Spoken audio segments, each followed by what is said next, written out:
So I've been playing a lot of 1v1s recently on stream, and one of the big things that gets brought up when I'm streaming is my kickoff. Because for a very, very long time, my kickoff was incredibly inconsistent. There were many times where my chat would have to sit back and watch me lose the kickoff and get scored on over and over again. So I set some time aside and began working on it. Now I'm very happy with the results, but going back to the stream and showing the viewers, the question that came up time and time again, why don't you speed flip on the kickoff? Now, I'm about to say something potentially very controversial. I do not like the speed flip kickoff. But I do have my reasons. I've tried it in the past and I've used it from time to time in games, but what I find is that even when I go for the speed flip kickoff, my opponents are just countering it straight away and I never actually win the kickoff. And so I've avoided it. That's not to say that I don't use the speed flip when I'm making my way around the field, but I prefer not to use it during the kickoff.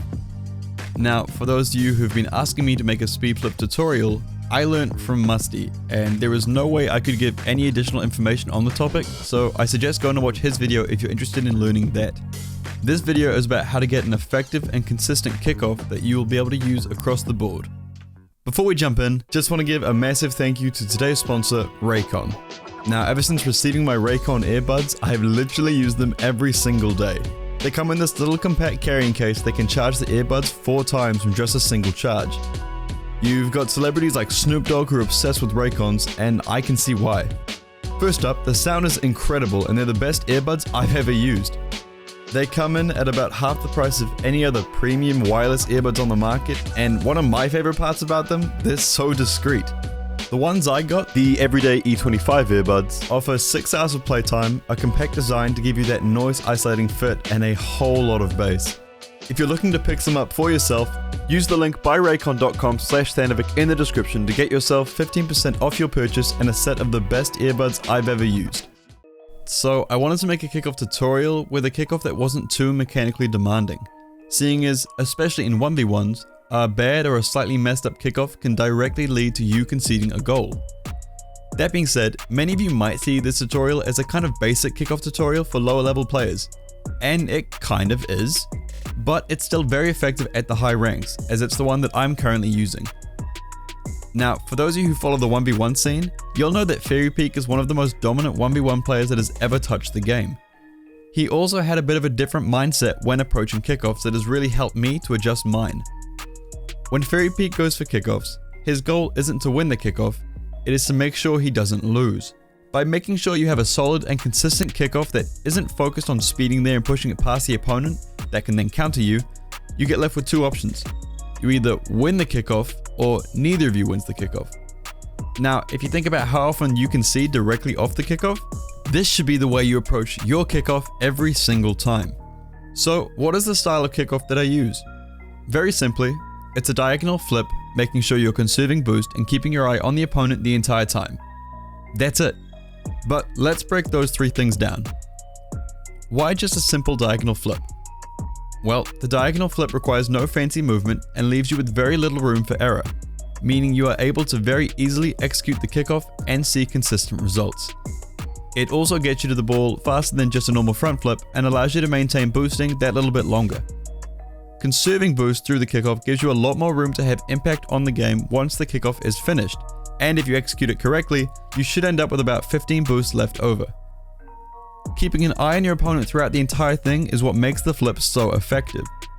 Once you get a good read on how your opponent will hit the ball, you can make the slight adjustment needed to either neutralize or win the kickoff. So let me show you a few examples, slowed down and from different angles so you can see exactly what I'm doing. First, let's cover the middle 3 kickoffs. When you're going down the straight line, you will want to start your diagonal flip just after getting the first boost pad. You should keep boosting through the flip until you notice that you're hitting supersonic speed. Once you've hit that speed, you can let go of your boost. Your car should land just on the last boost pad. Letting go of boost once you hit that speed, combined with the boost pad at the end, means you should have anywhere between 12 to 20 boost, which is more than enough to take control of the ball after the 50-50. When hitting the ball, it is absolutely crucial that you're hitting the center of the ball. A lot of people tend to land too close, which means when they jump to make contact, they're connecting more with the underside of the ball. If you do this, all your opponent has to do is hit the ball in the middle and they'll get it over you every single time. So by landing on the last boost pad, you'll have more than enough time to make a decent connection with the center of the ball. But which way do you flip? We're going to get to that in a moment, as it's very important to the kickoff. Next up are the ones that are slightly off the middle. These ones are pretty much the same, but you'll be turning to reach the first boost pad. Just as you reach the pad, you want to begin your diagonal flip towards the ball. If you've been boosting the entire time, you should hit supersonic. This means you'll have the 12 boosts from the last pad to work with after the contact. I believe this is the kickoff spot that has the highest potential for error, but even still, the chance is not very high and can still be recovered even if you do mess it up a little bit. Once again, make sure you're hitting the middle of the ball when you connect. Lastly, we have the diagonal kickoff.